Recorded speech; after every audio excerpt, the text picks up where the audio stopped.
Hello, and welcome to Community Connections, a show written, produced, and presented by SCAN, your Senior Citizens Activities Network. We plan to present programs that are both interesting and informative for both you and us. My name is Renee Maxwell, your first presenter. An important part of our show is to bring into your home programs that will entertain you and in some ways inform you, not like school, but as if you were on a personal tour of interesting places and people. So let's go. To say that Monmouth Mall woke up when Sandy Mack played would be an understatement. Not only did it wake up, it hopped, it danced, it sang with a crowd of newly found fans. Sandy Mack, a group of 3 musicians showcasing their guitars, drums, and vocals, set the mall rocking with many in the audience freely joining in with their own voices. These experienced musicians have played together for many years and have been inducted into the Blues Hall of Fame.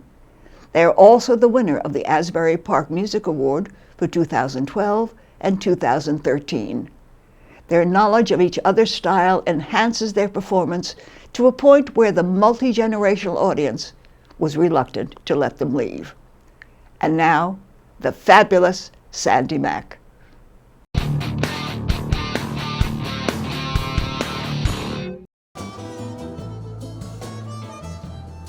The Senior Citizens Activities Network continues its exciting monthly music series at the Monmouth Mall. This month, it was the award-winning music of Sandy Mack. Sandy is a local musical celebrity, along with his Jersey Shore Jazz and Blues Band. Sponsored by the Grunin Foundation, Investors Bank, and the Monmouth Mall, the series is designed to showcase a variety of talented musicians and musical styles here at the Jersey Shore, and to raise awareness about SCAN, New Jersey's only nonprofit dedicated to the health and mind, body, and spirit of people 50 and older through its educational programming, fitness classes, and variety of workshops.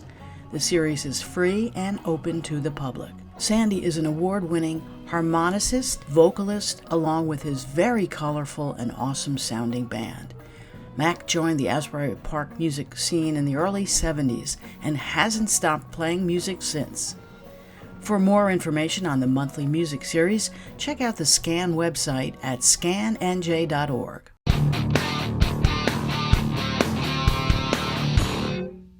We all truly enjoyed the music that Sandy Mack presented at our Music at the Mall concert series.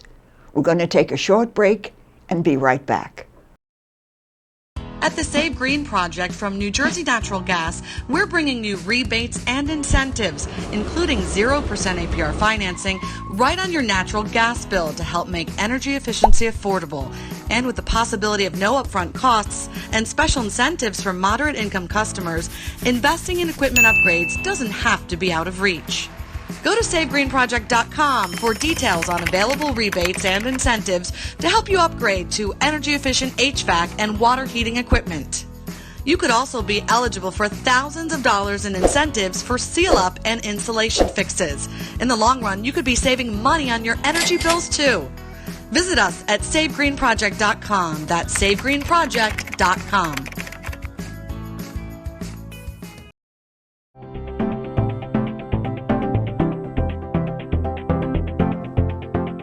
For many of us, we know exactly where we were during the most newsworthy event of American history. Our next segment is an in-depth look at the death of a president. Do you remember November 22nd, 1963? Where were you on that day? The day that President John F. Kennedy had died. Well, we have a gentleman here today who's going to tell us a little about that day. And his name is, he's retired Lieutenant Colonel Carl Lilvik of the Army Reserve. And I hope I said the name right. You got the name right. Okay, and so Carl, tell us a little about yourself and how'd you get involved in this story? Well, I was an active duty officer. I graduated from the Citadel in the Military College of South Carolina in 1961. It was shortly thereafter, 3 years later, that President Kennedy was killed, and I found out that my classmate, with whom I went to class, business classes and military science classes, was the officer in charge of the casket detail. So I picked up on that, and a few years later, we always talked about it at reunions, and a few years later I was in a bookstore. I found a book called The Death of a President, and it was about William Manchester, about the events leading up to the president's assassination. And I looked in the index, and I saw that my classmate Sam Bird was listed on 35 pages of that book. Wow. I picked up on that, started studying it, and eventually got into where I made a presentation. I've made presentations on that a day. Actually, there's several places to start. I like to start with the fact that my classmate Sam Bird was at Fort Myer and was just returning from a funeral of a colonel and having handed her the flag in respect for the service of the United States. He was walking back and he found out the president was shot. Okay. It wasn't long after that, few minutes, he was told he was to pick 6 of the strongest people out of his platoon to go to Andrews to meet the body. Now, the interesting thing is what was happening in Dallas at the same time. The president had been shot. He was taken to Parkland Hospital, and there the Secret Service and the General McHugh, who was the senior Air Force aide, were with the body. And by this time, it was a body. They tried to fix it up. So let me get back to where everybody remembers that famous scene where the car shoots off. They race down to Parkland Hospital. Who was in charge then? Who was in charge? Was it Dallas Police, the Army, the Secret Service? Who was in charge? Well, that was a problem. As far as the Dallas people were concerned, the murder or assassination happened in Dallas. Therefore, they were responsible for doing the autopsy and doing all the investigation. Secret Service said, no, he's our president. We're going to take him back to Washington. We'll do all the investigation or autopsy back there. So there was a big argument. It got resolved eventually by the Dallas coroner going back to Washington. The agreement was he would be at the autopsy. All right, so now the body is in a hospital. It's going to go to Air Force One? Air Force One. How did they prepare that? Did they get a casket? Did they have room in Air Force One? How did they communicate all that? Yeah, they called a local funeral director, asked him to bring a casket. They didn't specify anything in particular. He brought a casket in his hearse. The casket came into the room where they were doing the examination. They loaded the president into the casket.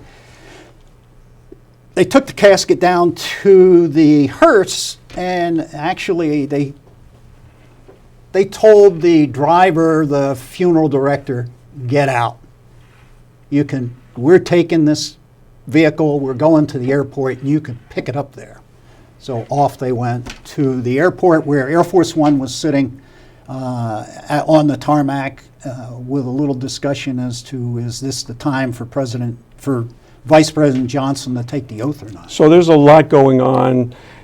Meanwhile, the casket is just a temporary casket. They have to load it onto Air Force One. How did they load that I don't on? know that it wasn't necessarily considered a temporary casket at that time. Okay. It was the casket that they got.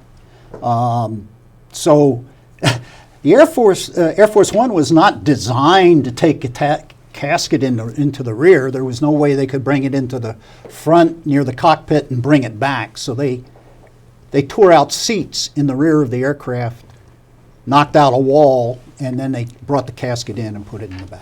Meanwhile, on Air Force One, there was a question of whether or not Vice President Johnson would be sworn in. Were they waiting for him to go back to Washington, D.C. to be sworn in? How did that decision be made? Well, yeah, they called Robert Kennedy, who was the Attorney General, and said, what do we do? And they were very hesitant to make a decision as to whether he should be sworn in then or come back to Washington and be sworn in. It went by, time went by, they called again, and my understanding is that Vice President Johnson said basically that, I'm planning to take the oath here. And they didn't get a no, but they didn't get a yes. And so he was sworn in on the aircraft, and Mrs. Kennedy stood right next to him in her pink dress, suit, with the blood all over her. Yeah. So chronologically, when did that plane leave Dallas to go on to Andrews Air Force Base? You know what? I don't know the time it left, but I Okay. can tell you the time it arrived at. Okay. It arrived at 6:04 in the evening in Andrews. At that time, there had been honor guards sent by all the services. Army, Navy, Air Force, Marine Corps sent teams to Andrews to be a reception for the casket. Lieutenant Byrd, my friend, my classmate, Sam, was the only officer there. So he saw all these different services, and remembering that the president is the commander-in-chief of the military, not just the Army.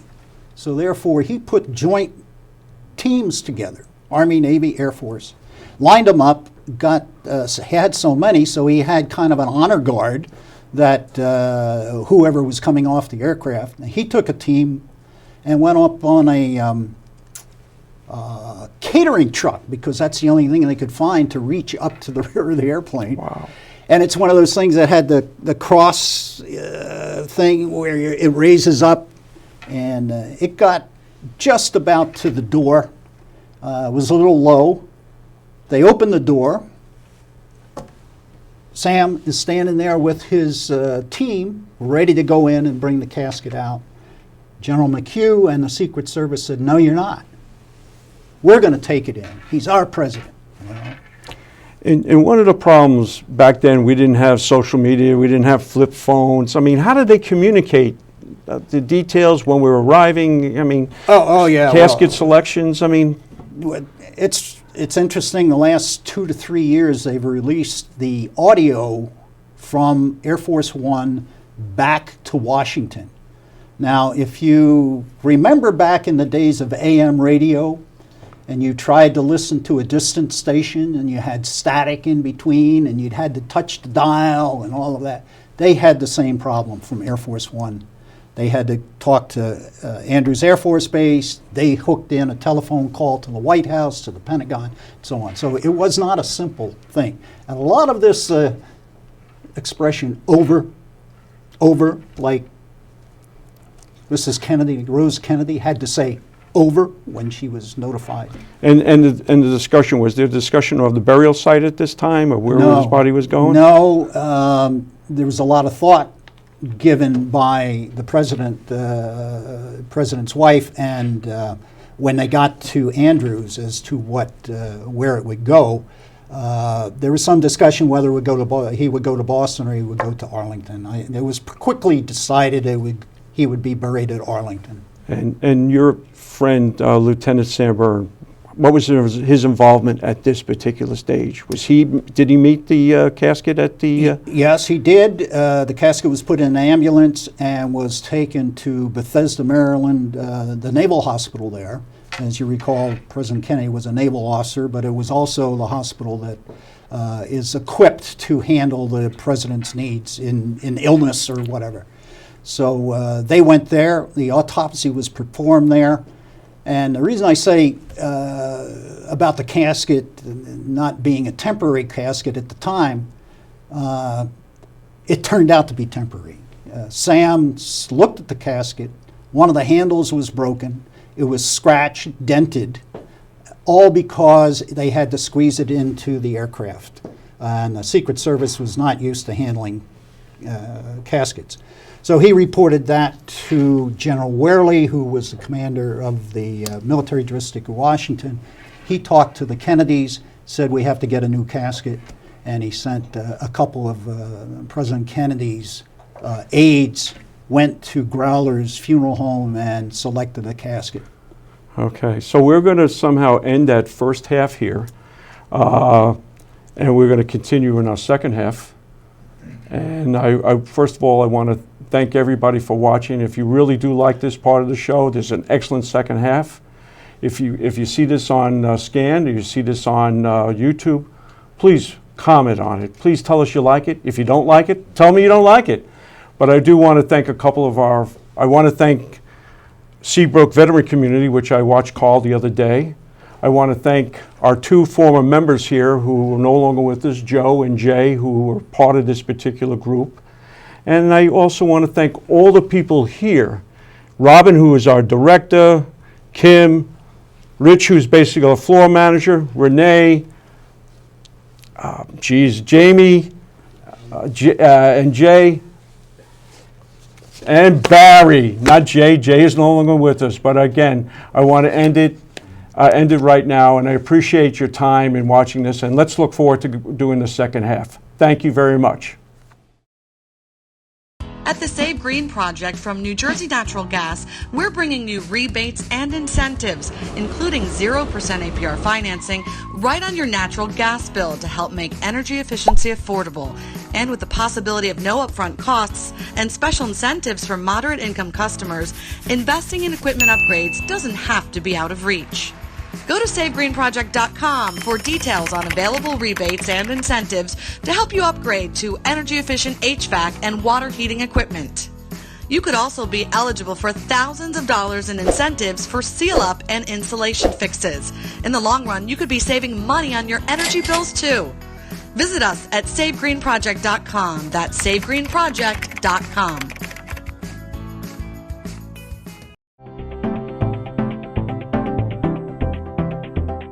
Our spotlight on Scan today has a very artistic focus. Our Fundamentals of Art beginners class is held on Monday from 10 a.m. to 12 p.m. in the lower level of the Monmouth Mall. Our instructor is Lorena Vera, and I'm one of the students. We are currently working on sketching objects like wine bottles, flowers, and color circles. Let's take a look at some of the other projects.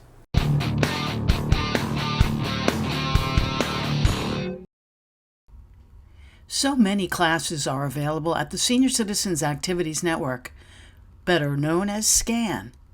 We recently had a chance to spend time in the Fundamentals of Art for the Beginner course, offered as an 8-week class with all art supplies provided. SCAN students take a journey to learn the fundamentals of art while exploring the benefits of art as we age. Students can learn to draw in weeks 1 and 2 by exploring shapes, forms, and shading, which leads to transforming shapes into objects. The SCAN art class instructor is Lorena Vera, an artist and certified art teacher. For more information, check out our website at scannj.org. I really enjoy Scan's art classes, and I think you will too. To sign up, go to www.scannewjersey.org.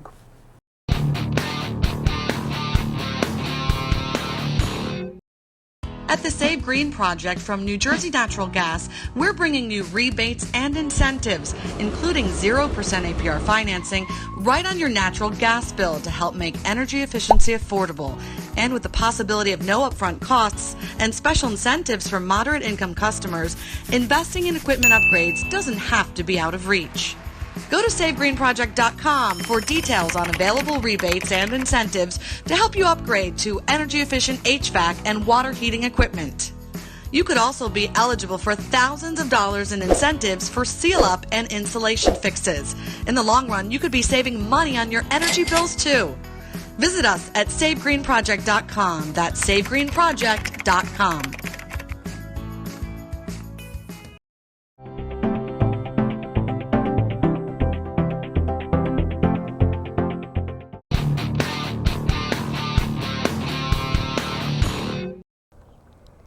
Every day is an extraordinary day at Bluemont Equine and Rescue Sanctuary in Colts Neck, New Jersey. Today was very special for us at SCAN because we toured the sanctuary and met its beautiful and very friendly residents. We have come here today to interview the founders and owners of Bluemont. Rescue is what we do every day, right? And whether that means they come from a kill pen and we, give them a new life, a second chance, or if we rescue them from a situation that eventually would get there.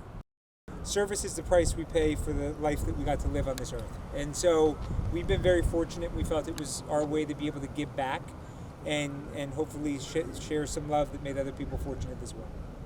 We started as a family-run sanctuary. We weren't a nonprofit when we started. We had 1 or 2 horses. We now have 30. Rescue means saved, but it comes in a lot of different ways. Rehabilitate, I think, has a multitude of versions as well. A lot of these guys, when they get here, are bones.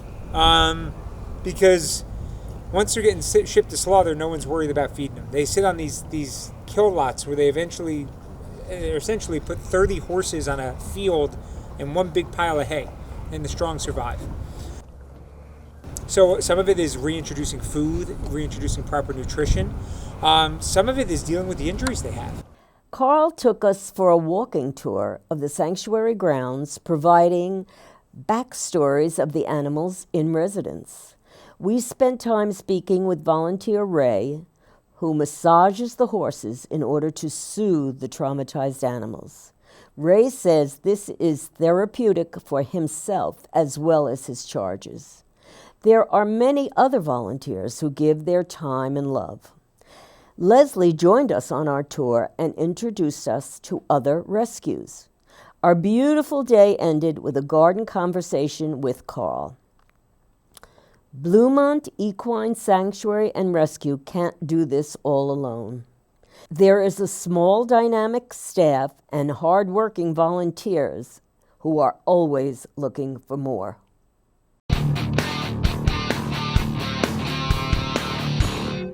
We hoped you enjoyed that story on the horse farm. We had a wonderful time shooting it.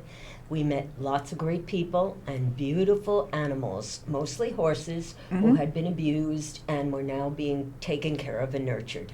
That was a lovely story. Very, Yes. very lovely story. Yes. It was nice to see the animals being taken care of, We are their voice. We are their voice. Talking about a good time, I had a marvelous time listening to Sandy Mack. Now, I'm not sure what I listened to, so I'll turn to Bill to tell me what I was listening to when I heard Sandy Mack. I seriously think she went to Woodstock, and because there was a lot of hippie music, a lot of Grateful Dead music, but it was really a great time. And where they were playing the songs and the music was we're right outside of Macy's. Yes, Macy's, terrific. which was a great venue. And like I said, we were having good times. Yeah, it was a good crossroads, and people were Absolutely. dancing, and it was really good, really good. Yeah. And I'm having a good time taking a class for Art for Beginners, as you may have seen my picture in the last set. But I'm going to tell you, we really enjoy it, and I think it's a great experience. The other thing that we did, you've already seen part 1, but we're going to be doing part 2 and part 3 of behind the scenes of the JFK story. So I'm going to ask you, where were you in JFK? I was in elementary school, and the nuns had us watch it on TV, and it was a very sad day, and I will never forget it. And I was in Fort Sill, Oklahoma, appearing in South Pacific, and everything came to a screeching halt because it was a military base. And I will never forget that day. And I was in 4th grade in Mrs. Lichorn's class, and they told us to go home early, but I had no idea. But, SCAN's Community Connections is a great place. We want you to come back. We want you to see more of our shows. We want you to join. So with that, we would like to thank you for seeing this particular episode. Bye. Bye-bye.